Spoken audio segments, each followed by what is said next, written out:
윤석열 대통령 당선인이 한덕수 국무총리 후보자에 대한 인사청문 요청안을 국회에 제출하면서 이제 관심은 국회 청문회에 집중되고 있습니다. 대형 로펌에서 두 차례 고문을 맡았던 한 후보자의 이력이 청문회 쟁점이 될 전망인데요.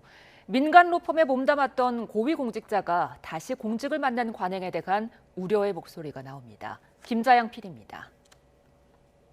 지난 1970년 행정고시로 공직에 입문한 한덕수 국무총리 후보자는 김대중 정부에서 경제수석, 노무현 정부에서 경제부총리와 국무총리까지 역임했습니다.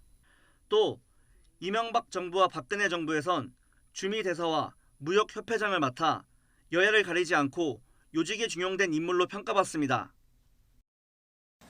한덕수 국무총리 후보자는 정파와 무관하게 오로지 실력과 전문성을 인정받아 국정의 핵심 보직을 두루 역임하신 분입니다.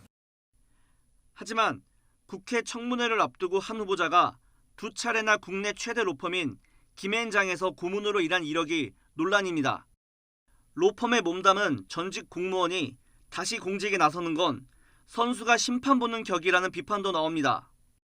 한 후보자처럼 비법조인인 고위공직자가 민간 로펌 고문과 공직을 넘나든 사례는 이번이 처음은 아닙니다. 먼저 거론되는 건 박근혜 정부 외교부 수장이던 윤병세 전 장관입니다.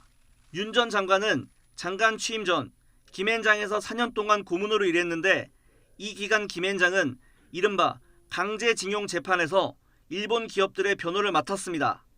이 과정에서 윤 전 장관이 당시 양승태 사법부와 일본 기업들의 연결고리 역할을 하면서 전방위 로비를 벌였다는 의혹이 불거지기도 했습니다. 장관에 취임한 뒤에는 이른바 위안부 합의를 주도한 장본인이 됐습니다. 일본 정부와 함께 이 문제가 최종적 및 불가역적으로 해결될 것임을 확인한다. 공직 옷을 벗고 김앤장 고문을 맡아 의혹에 휩싸인 인물도 있습니다. 이현재 전 경제부총리입니다. 지난 2003년 미국의 투기자본 론스타가 외환은행을 인수, 재매각하는 과정에서 4조 7천억 원의 시세 차익을 챙긴 이른바 론스타 먹튀 사건.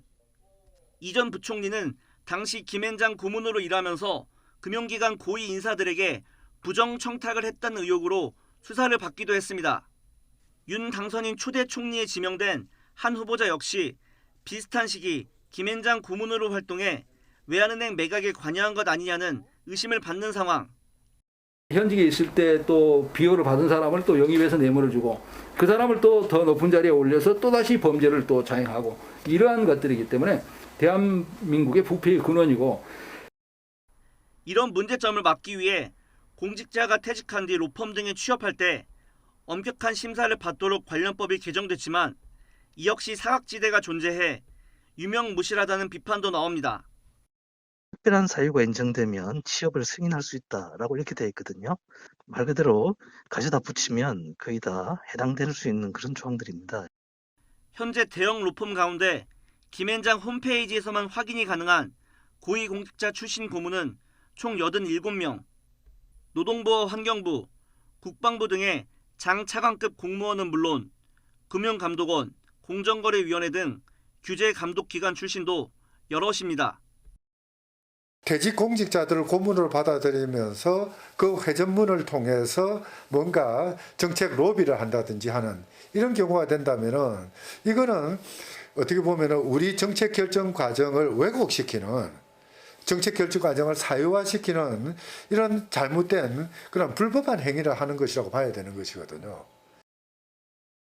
이제 우리 자료가 다 이제는 요청이 제출이 됐으니까 청문회에서 아주 성실하게 잘 설명을 드리도록 하겠습니다. 한덕수 후보자는 이 밖에 고위직에 있으면서 미국 기업을 통해 임대 수익을 거두는 등 이해충돌과 재산 증식 의혹도 받고 있습니다. YTN 김재양입니다.